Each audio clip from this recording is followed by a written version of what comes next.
Yo, my name's Indigo. I'm with Helen.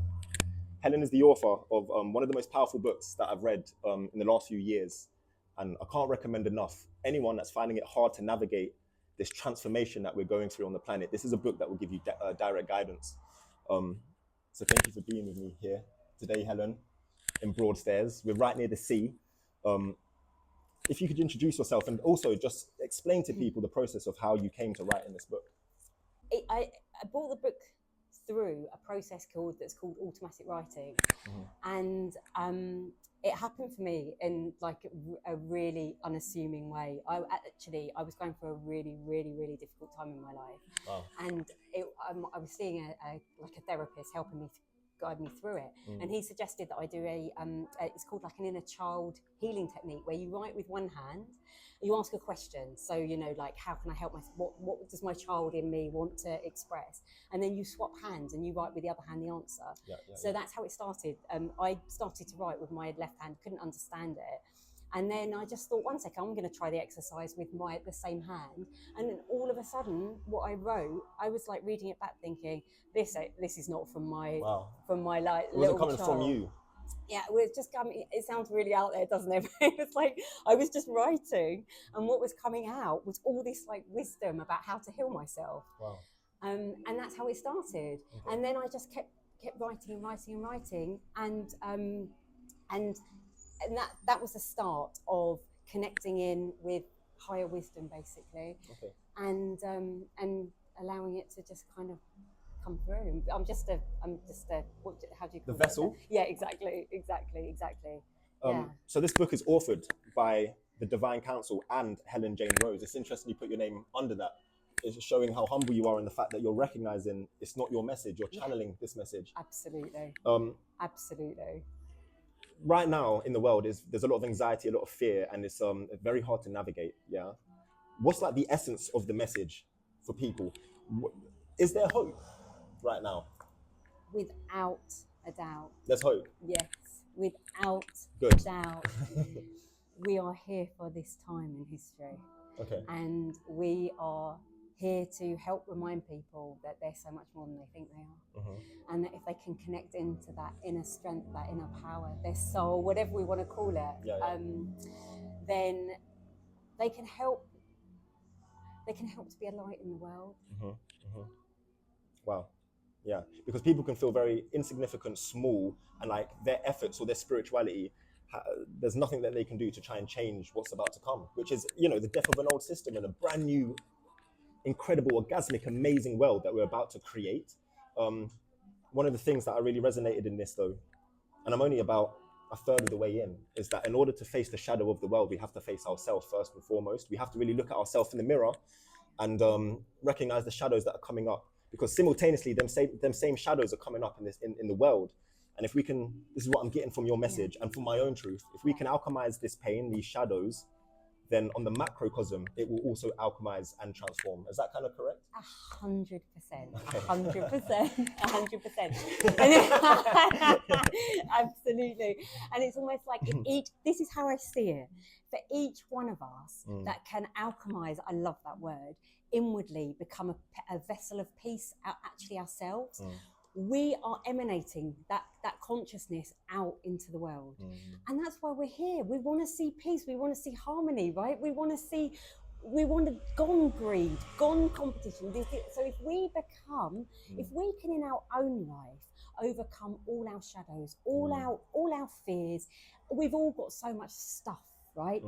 We've got baggage, we've got all this stuff.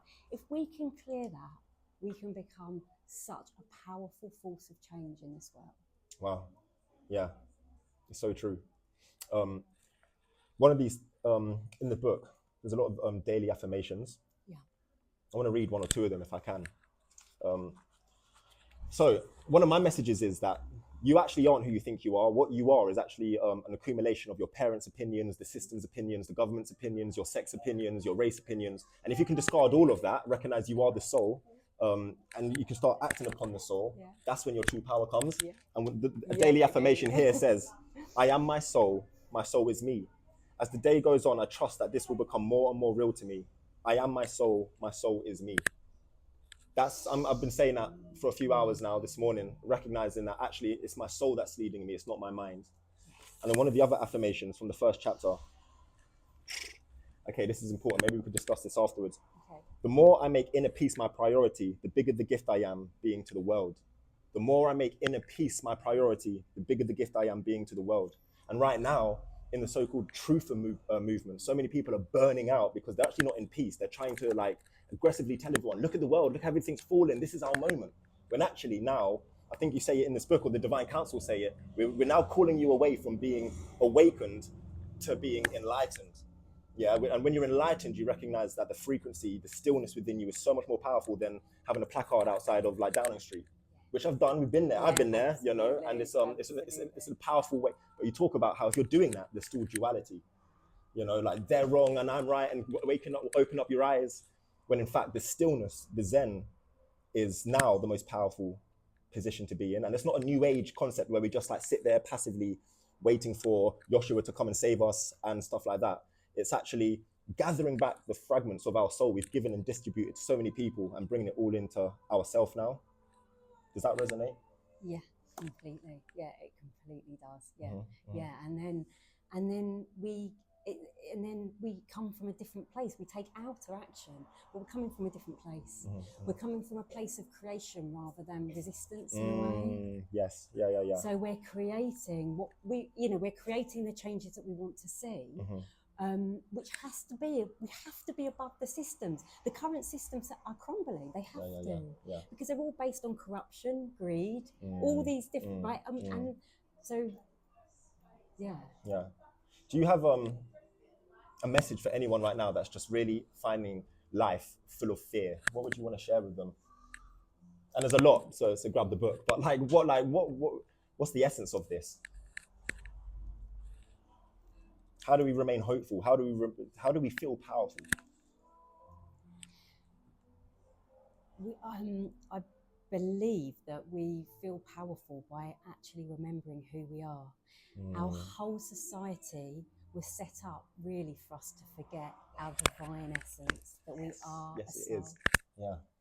And it's coming back to that truth and that realization. And as we do that, we inwardly start to heal because we become who we actually are. We, like you were saying, we're not all these labels. We're not everything that's been put on us. And as we undo that programming, as we undo those patterns, it sounds a bit cheesy, but we kind of bring in more light, which is really more of our soul embodied in us now. And that feels fantastic. And then we, you know, so we're coming back to who we really are.